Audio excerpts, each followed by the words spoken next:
Ola scooter 7 రోజుల్లో ఖచ్చితమైన delivery. American Tesla Indian Tesla మీద కేసేసింది. అసలు ఈ కథ ఏంటి? మారుతి సుజుకి స్విఫ్ట్ ఎలక్ట్రిక్ లోనా ఎప్పుడు రాబోతుంది? ఇలాంటి ఇంట్రెస్టింగ్ న్యూస్ వేసుకొని ఈ రోజు నేను మీ ముందుకు వచ్చేసాను. హలో ఫ్రెండ్స్, నా పేరు ఆదిత్యమైన and welcome to EV Telugu. Friends, ఈ రోజు డేట్ వచ్చేసరికి మే 11 శనివారం అండ్ వెల్కమ్ టు ఈవీ ముచ్చట్లు ఎపిసోడ్. ఈ ఈవీ ముచ్చట్లు ఎపిసోడ్ అనేది ప్రతి శనివారం మన ఛానల్లో వస్తుందని మీ అందరికీ తెలుసు. సో ప్రతి శనివారం లాగానే ఈ రోజు కూడా మన ఈవీ ఇండస్ట్రీలోని latest updates and interesting news తీసుకొని ఈ రోజు నేనైతే వచ్చేసాను. ఇలాంటి లేట్ చేయకుండా న్యూస్లోకి అయితే వెళ్ళిపోదాము. ఫ్రెండ్స్, ఫస్ట్ న్యూస్ ఓలా నుండి. ఓలా రీసెంట్ గానే ఒక పోస్ట్ అయితే రిలీజ్ చేసింది. సో ఈ పోస్ట్ లో వాళ్ళు Ola S1 Pro and Ola S1 air electric scooters ఎవరైతే బుక్ చేసుకుంటారో వాళ్ళకి 7 days లోనే గ్యారంటీగా డెలివరీ ఇస్తామని అయితే వాళ్ళు చెప్తున్నారు. సో ప్రస్తుతం పరిస్థితి ఎలా ఉందంటే మనకి 1 month డెలివరీ టైం పీరియడ్ అనేది చూపిస్తుంది.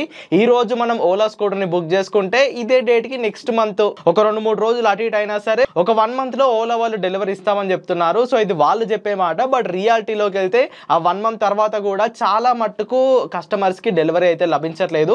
సో ఈ పోస్ట్ వాళ్ళు వేశాక చాలా ట్రెండింగ్ అని అయితే మారింది. ఇది 7 రోజుల్లో ఖచ్చితమైన డెలివరీ ఇస్తామని వాళ్ళైతే చెప్తున్నారు. కేవలం అది కూడా Ola S1 Pro and Ola S1 air scooters పైనే. ఓలా S1 X నాకు తెలిసి స్టాక్ ఉండవు, ఇప్పుడిప్పుడే మ్యానుఫ్యాక్చర్ చేస్తున్నారు కదా. సో ఈ 2 మోడల్స్ వాళ్ళ దగ్గర స్టాక్ ఉండుంటాయి. అందుకే 7 రోజుల్లో ఖచ్చితమైన డెలివరీ అని వాళ్ళైతే చెప్తున్నారు. సో మరి చూడాలి ఇది కూడా మార్కెటింగ్ స్ట్రాటజీయా లేదా జనాల్లో వీళ్ళకున్న నెగిటివిటీని కాస్త తగ్గించుకోవడానికి ఈ డెలివరీ టైంని వాళ్ళు తగ్గిస్తున్నారా అనేది మీకే వదిలేస్తున్నాను. మీరే కింద కామెంట్ చేయండి. చాలా మంది నేను ఓలాకి అగెనిస్ట్ అని, ఓలా స్కూటర్లు నాకు నచ్చవని, లేదా ఓలా మాకు డబ్బులు ఇవ్వట్లేదని నేను నెగిటివ్ ప్రచారం చేస్తున్నానని చెప్తున్నారు. ఒక్కసారి ఈ ట్వీట్ ఏదైతే ఉందో వాళ్ళు పోస్ట్ పెట్టిన ట్వీట్ లింక్ నేను కింద డిస్క్రిప్షన్లో ఇస్తాను. సో ఆ ట్వీట్ని మీరు ఒకసారి క్లిక్ చేసి చూసి ఆ కింద కామెంట్స్ చదువుకోండి. అప్పుడు ఓలా రియాలిటీ ఏంటో నేను చెప్పేది ఏంటో మీకు అక్కడ తెలిసిపోతుంది. ఖచ్చితంగా ఎవరైతే ఇలా అనుకుంటున్నారో ఆ ట్వీట్ని క్లిక్ చేయండి, కింద కామెంట్స్ అయితే చదువుకోండి. నెక్స్ట్ న్యూస్ కూడా ఓలా నుండే. ఓలా S1 X సిరీస్ యొక్క డెలివరీస్ అయితే స్టార్ట్ అయిపోయాయి. సో ఫస్ట్ వీళ్ళు బెంగళూరులో దీని డెలివరీస్ అనేది స్టార్ట్ చేశారు. మెల్లిమెల్లిగా ఇండియాలోని ప్రతి సిటీలో ఈ ఓలా S1 X సిరీస్ యొక్క డెలివరీస్ అయితే ఆల్రెడీ స్టార్ట్ అయిపోయాయి.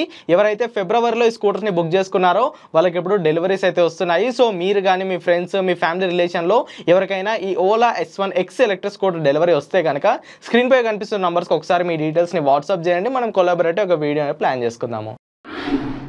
ఫ్రెండ్స్, నెక్స్ట్ న్యూస్ టీవీఎస్ నుండి. రీసెంట్ గానే టీవీఎస్ యొక్క డైరెక్టర్ అండ్ CEO అయిన KN రాధాకృష్ణన్ గారు ఒక ప్రెస్ మీట్ లో కొన్ని ఇంపార్టెంట్ అప్డేట్స్ అయితే ఇచ్చారు. సో టీవీఎస్ వాళ్ళు అఫోర్డబుల్ ప్రైస్ రేంజ్ లో iQube సిరీస్ ని లాంచ్ చేయాలని చూస్తున్నారంట. ప్రస్తుతం మన మార్కెట్ లో టీవీఎస్ iQube ఉంది, టీవీఎస్ iQube S వేరియంట్ ఉంది, ఆల్రెడీ ST కూడా రావాలి. బట్ కారణాలు ఏంటో తెలియదు కానీ ఇంతవరకు టీవీఎస్ iQube ST యొక్క డెలివరీస్ అయితే వీళ్ళు స్టార్ట్ చేయలేదు. సో ప్రస్తుతం మన టీవీఎస్ iQube బేస్ వేరియంట్ మనకి 1,50,000 ఆన్ రోడ్ కాస్ట్ నుండి అయితే స్టార్ట్ అవుతుంది. S వేరియంట్ 1,75,000గా ఉంది. సో అఫోర్డబుల్ ప్రైస్ రేంజ్ లో అంటే ఏతర్ వాళ్ళు రిస్తాన్ లాంచ్ చేసినట్టు, ఆంపియర్ వాళ్ళు నెక్సస్ ని లాంచ్ చేసినట్టు, అండ్ త్వరలోనే బజాజ్ వాళ్ళు కూడా ఒక 1,10,000 రూపాయల లోపు ఒక ఎలక్ట్రిక్ స్కూటర్స్ ని లాంచ్ చేస్తున్నట్టు. సో టీవీఎస్ వాళ్ళు కూడా అఫోర్డబుల్ ప్రైస్ రేంజ్ లో ఈ iQube సిరీస్ లోనే తక్కువ బ్యాటరీ ప్యాక్, తక్కువ కెపాసిటీ ఉన్న మోటార్ లేదా తక్కువ ఫీచర్స్ ఇచ్చో ఇంకొక కొత్త ఎలక్ట్రిక్ స్కూటర్ ని లాంచ్ చేయాలని ప్లాన్ చేస్తున్నారు. సో ఫైనాన్షియల్ ఇయర్ 2025 అంటే ఈ రోజు నుంచి మార్చి 31, 2025 వరకు మనకి టీవీఎస్ నుండి 3 కొత్త ఎలక్ట్రిక్ స్కూటర్స్ అయితే ఎక్స్పెక్ట్ చేయొచ్చు. నాకు తెలిసి ఖచ్చితంగా దీంట్లో ఒకటి టీవీఎస్ iQube ST ఉంటుంది. సో మిగతా 2 అఫోర్డబుల్ ప్రైస్ రేంజ్ లో వచ్చే ఛాన్స్ ఉంది. సో ఈ 3తో పాటు ఇంకో ఎలక్ట్రిక్ 3-wheeler ని కూడా వీళ్ళు లాంచ్ చేయనున్నట్టు డైరెక్టర్ గారు అయితే మనతో చెప్పడం జరిగింది. ఈ 3-wheeler కి సంబంధించిన R&D ఇప్పటికే అయిపోయినట్టు, ఖచ్చితంగా 2025 ఫైనాన్షియల్ ఇయర్ లో దీన్ని లాంచ్ చేస్తామని ఆయన అయితే చెప్పారు. సో ప్రీవియస్ గా టీవీఎస్ వాళ్ళు X అనే ఒక ఎలక్ట్రిక్ స్కూటర్ ని మార్కెట్ లోకి లాంచ్ చేశారు. దాని డెలివరీస్ కూడా కొన్ని వారాల్లోనే స్టార్ట్ అవుతున్నట్టు ఆయన అయితే చెప్పారు. సో మనం ఫ్యూచర్ లో టీవీఎస్ నుండి అఫోర్డబుల్ ప్రైస్ రేంజ్ లో 2 electric scooters and TVS iQube ST యొక్క డెలివరీస్ కూడా ఎక్స్పెక్ట్ చేయొచ్చు.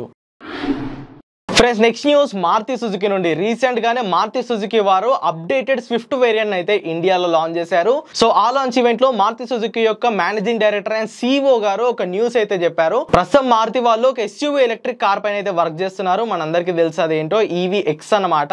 సో 2025 ఫైనాన్షియల్ ఇయర్ లోనే ఈ EV-X ఎలక్ట్రిక్ కార్ ని వీళ్ళు గ్లోబల్ గా మరి మన ఇండియాలో లాంచ్ చేయబోతున్నారు. ఆల్రెడీ ఇది ఇప్పటికే లాంచ్ అయిపోవాలి, కాకపోతే కొన్ని రీజన్స్ వల్ల ఇదైతే డీలే అయిపోయింది. సో ఖచ్చితంగా ఈ 2025 ఫైనాన్షియల్ ఇయర్ లో వీళ్ళు మారుతి సుజుకి EVX అనే ఫస్ట్ SUV ఎలక్ట్రిక్ కార్ అయితే మన ఇండియాలో లాంచ్ చేయనున్నారు. సో దీని తర్వాత వీళ్ళు హ్యాచ్ బ్యాక్ సెగ్మెంట్ లో కూడా ఒక ఎలక్ట్రిక్ కార్ ని లాంచ్ చేయనున్నట్టు అయితే ఆయన లీక్ చేశారు. ప్రస్తుతం మన ఇండియాలో హ్యాచ్ బ్యాక్స్ కి డిమాండ్ కాస్త తగ్గింది, బట్ రానున్న రోజుల్లో ఈ హ్యాచ్ బ్యాక్స్ కి ఖచ్చితంగా డిమాండ్ పెరుగుతుంది. సో అప్పటి వరకు మేము హ్యాచ్ బ్యాక్ సెగ్మెంట్ లో ఒక మంచి ఎలక్ట్రిక్ కార్ ని తయారు చేసి ఉంచుతామని చెప్పారు. నాకు తెలిసి ఖచ్చితంగా వీళ్ళు మారుతి సుజుకి స్విఫ్ట్ కార్ ఏదైతే ఉందో దాన్ని ఎలక్ట్రిక్ వర్జన్ లోకి లాంచ్ చేయాలని చూస్తున్నారు. ఎందుకంటే ప్రస్తుతం స్విఫ్ట్ కార్ కి మన ఇండియాలో చాలా క్రేజ్ అనేది ఉంది. అది one of the top selling car అన్నమాట. సో దాన్ని గనక ఎలక్ట్రిక్ లో కన్వర్ట్ చేస్తే చాలా మంది ఈ కార్ ని కొనడానికి అయితే ముందుకు వస్తారు. సో టాటా ప్లే చేసిన స్ట్రాటజీనే ఇక్కడ మారుతి సుజుకి కూడా ప్లే చేయనుంది. సో ఇప్పుడు కొత్త కార్ డెవలప్ చేయాలి, దాన్ని డిజైన్ చేయాలి, R&D చేయాలంటే చాలా సంవత్సరాల టైం అనేది పడుతుంది. అదే ఎగ్జిస్టింగ్ గా ఉన్న ఐసీ కార్స్ ని ఎలక్ట్రిక్ లోకి కన్వర్ట్ చేస్తే పెద్దగా శ్రమ ఉండదు. సో అందుకే నాకు తెలిసి ఖచ్చితంగా 2025వ సంవత్సరం ఎండింగ్ కల్లా ఈ మారుతి సుజుకి స్విఫ్ట్ ఏదైతే ఉందో దాన్ని ఎలక్ట్రిక్ వర్జన్ లో వస్తుందని నేనైతే అనుకుంటున్నాను. ఫ్రెండ్స్, నెక్స్ట్ న్యూస్ టెస్లా నుండి. అమెరికన్ బ్రాండ్ అయిన టెస్లా మన ఇండియన్ బ్రాండ్ అయిన టెస్లా మీద కేసు వేసింది. ఇంకాస్త సింప్లిఫై చేసుకొని మాట్లాడుకుంటే అమెరికాలో టెస్లా కంపెనీ ఉందని మనందరికీ తెలుసు. దాని CEO వచ్చేసరికి ఎలాన్ మస్క్ గారు అనమాట. వాళ్ళు ఎలక్ట్రిక్ కార్స్ ని మ్యానుఫ్యాక్చర్ చేస్తూ ఉంటారు. బట్ మన ఇండియాలో కూడా ఒక టెస్లా కంపెనీ ఉంది. దాని పేరు వచ్చేసరికి టెస్లా పవర్ USA. వీళ్ళు ఏం చేస్తారంటే లెడ్ యాసిడ్ బ్యాటరీస్ ని తయారు చేస్తారు. సో వీళ్ళు తయారు చేసిన లెడ్ యాసిడ్ బ్యాటరీస్ ని సోలార్ పర్పస్ కి, ఆటోమొబైల్ పర్పస్ కి లేదా హౌస్ పర్పస్ కి అయితే వాడుతూ ఉంటారు. సో ఇప్పుడు ఇక్కడ క్లాష్ ఎలా వచ్చిందంటే ఆల్రెడీ ఎలాన్ మస్క్ గారు మన ఇండియాకి వస్తున్నట్టు లాస్ట్ మంత్ మనకి చాలా పెద్ద న్యూస్ అయితే వచ్చింది. కాకపోతే లాస్ట్ మూమెంట్ లో ఆ విజిట్ ని క్యాన్సిల్ చేసుకొని ఇండియాకి వచ్చే బదులు ఆయన చైనాకి అయితే వెళ్ళారు. సో అక్కడ టెస్లా కార్లలో ఉన్న ఆటో పైలట్ గురించి కొంచెం డిస్కస్ చేసుకోవడానికి ఆయన ఇండియా బదులు చైనా అయితే వెళ్ళిపోయారు. సో చైనా వెళ్ళిన తర్వాత ఈ కేసు అయితే ఫైల్ అయిందనమాట. సో అమెరికన్ బ్రాండ్ అయిన టెస్లా మన ఇండియన్ బ్రాండ్ అయిన టెస్లా పవర్ USA పైన ట్రేడ్ మార్క్ కేసును అయితే ఫైల్ చేసింది. సో ఇది కోర్టు వరకు వెళ్ళింది. సో ఇక్కడ మన ఇండియన్ బ్రాండ్ అయిన వీళ్ళు టెస్లా పవర్ వాళ్ళు ఏం చెప్తున్నారంటే మేము ఎప్పటి నుండో ఇండియాలో బిజినెస్ చేస్తున్నాము. సో ఇప్పుడు టెస్లా కొత్తగా ఇండియాకి రాబోతుంది కాబట్టి మా మీద ట్రేడ్ మార్క్ ఫైల్ చేయడం అనేది అంత కరెక్ట్ పని అయితే కాదు. అండ్ మేము ఎలక్ట్రిక్ వెహికల్స్ లోకి అస్సలే ఎంటర్ అవ్వాలని అనుకోవట్లేదు. మేము కానీ లేదా మా ద్వారా కానీ ఫ్యూచర్ లో ఎలక్ట్రిక్ వెహికల్స్ ఇండస్ట్రీలోకి మేమైతే అడుగు పెట్టము. మేము ఎంతున్న బ్యాటరీస్ తయారు చేసుకుంటాం కానీ ఈవీలోకి అడుగు పెట్టము అని వీళ్ళైతే కోర్టు వాళ్ళకి మాట ఇవ్వడం జరిగింది. సో ఇదంతా డిస్కషన్ అయితే నడుస్తుంది. ఎప్పుడైతే టెస్లా మన ఇండియాకి రావడానికి సిద్ధమైందో ఇక్కడ టెస్లా అనే బ్రాండ్ ఉందని తెలిసింది కాబట్టి వాళ్ళకి అక్కడ నెగిటివ్ అవుతుంది. అండ్ ఆ బ్రాండ్ కనుక మన ఇండియాకి వస్తే కొన్ని ఫైనాన్షియల్ టర్మ్స్ లో కానీ లేదా లీగల్ టర్మ్స్ లో కానీ ఇది టెస్లా వాళ్ళకి కొంచెం తలనొప్పిగానే మారుతుంది. సో ఇదైతే కోర్టులో ఇంకా కేసు నడుస్తుంది. మే 22వ తేదీన దీని నెక్స్ట్ వాయిదా అనేది కోర్టు వేయడం జరిగింది. సో మే 22 లోపు వీళ్ళు మన ఇండియన్ కంపెనీ అయిన టెస్లా పవర్ వాళ్ళు ఏదైనా డాక్యుమెంట్స్ సబ్మిట్ చేసి ప్రూఫ్స్ అన్ని కరెక్ట్ గా ఉంటే వీళ్ళ పేరు వీళ్ళ దగ్గరనే ఉంటుంది. లేదంటే టెస్లా పేరుని తీసేసి వీళ్ళు ఇంకొక పేరు అయితే పెట్టుకోవాల్సి ఉంటుంది. ఫ్రెండ్స్, నెక్స్ట్ న్యూస్ టాటా నుండి. టాటా రీసెంట్ గానే టాటా ఏస్ EV 1000 అయితే లాంచ్ చేయడం జరిగింది. ప్రీవియస్ గా ఆల్రెడీ టాటా ఏస్ EV మార్కెట్ లో ఉంది. బట్ ఇప్పుడు దీనికి ఇది అప్గ్రేడెడ్ వర్షన్ అన్నమాట. సో దీంట్లో వీళ్ళు 1000 కిలోల లోడింగ్ కెపాసిటీ అయితే ఇచ్చారు. ప్రీవియస్ గా ఉన్న మోడల్లో 750 kgల వెయింగ్ కెపాసిటీ అనేది ఉండేది. ఇప్పుడు దీన్ని 1 టన్కి అయితే చేయడం జరిగింది. సో ఈజీగా ఇది ఒక పంచ్ కార్ ని లాక్కెళ్తుందని టాటా వాళ్ళు అయితే చెప్తున్నారు. అండ్ ప్రీవియస్ గా ఉన్న టాటా ఏస్ EV మనకి 154 కిలోమీటర్ల రేంజ్ ఇచ్చేది. కొత్త టాటా ఏస్ EV వచ్చేసరికి 161 కిలోమీటర్ల రేంజ్ అయితే ఇస్తుంది. ఈ కొత్త టాటా ఏస్ EVలో 27 కిలోవాట్ల మోటార్ ఉంటుంది. 130 న్యూటన్ మీటర్ల టార్క్ అయితే జనరేట్ చేస్తుంది. అండ్ బ్యాటరీ పైన వీళ్ళు 7 సంవత్సరాల వారంటీ అయితే ఇస్తున్నారు. ప్రీవియస్ గా ఉన్న టాటా ఏస్ EV యొక్క ఎక్స్షోరూమ్ కాస్ట్ 8.7 లక్షలుగా ఉండేది. ఈ కొత్త టాటా ఏస్ EV యొక్క ప్రైస్ ఇంకా రివీల్ అవ్వలేదు కానీ సుమారుగా ఒక 9 లక్షల వరకు ఉండొచ్చు అనే అంచనా అయితే ఉంది. ఫ్రెండ్స్, లాస్ట్ న్యూస్ మ్యాటర్ నుండి. మ్యాటర్ ఐరా ఎలక్ట్రిక్ బైక్ యొక్క డెలివరీస్ ఎప్పుడు స్టార్ట్ అవుతున్నాయని మీలో చాలా మంది వెయిట్ చేస్తున్నారు. ఫైనల్ గా ఇప్పుడు కంపెనీ వాళ్ళు ఒక డెలివరీ డేట్ అయితే అనౌన్స్ చేశారు. డెలివరీ డేట్ కాదు, టైం చెప్పారు అంతే. రానున్న ఫెస్టివ్ సీజన్ లో వీళ్ళు డెలివరీ స్టార్ట్ చేస్తామని చెప్పారు. ఎన్నిసార్లు వాయిదా ఇస్తారో నాకే అర్థం కావట్లేదు. ఆల్రెడీ ఈ పాటికే డెలివరీస్ అనేది స్టార్ట్ అయిపోవాలి. ఇంకా డెలివరీ స్టార్ట్ చేయకపోగా ఫెస్టివ్ సీజన్ అంటే ఇదే month May, June, July, August, September, October ఇంకా 5 months తర్వాత వీళ్ళు డెలివరీ ఇస్తామని చెప్తున్నారు. ఇంత టైం పేషెన్స్ గా ఏ కస్టమర్ వెయిట్ చేయలేడు. ఇప్పటికే చాలా మందికి మ్యాటర్ వాళ్ళ బుకింగ్ అమౌంట్ ని రిటర్న్ ఇస్తున్నట్టు మనకు కొన్ని న్యూస్ అయితే వచ్చింది. దీనికి కూడా వాళ్ళు కొన్ని లీగల్ రీజన్స్ అయితే చెప్తున్నారు. ఏదేమైనప్పటికీ మ్యాటర్ వాళ్ళు అయితే డెలివరీస్ ని డీలే చేస్తూ పోతున్నారు.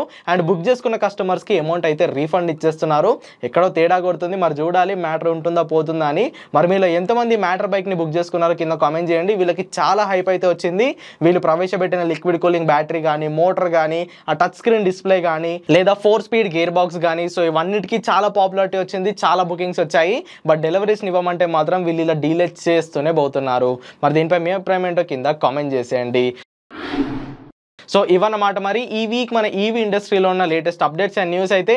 ఈ ఎపిసోడ్ మీకు ఎలా అనిపించిందో కింద కామెంట్ చేయండి. వీడియో కనుక ఇన్ఫర్మేటివ్గా అనిపిస్తే ఖచ్చితంగా లైక్ చేయండి. ఈవీ తెలుగు ఛానల్ని సబ్స్క్రైబ్ చేయండి. Go green go electric.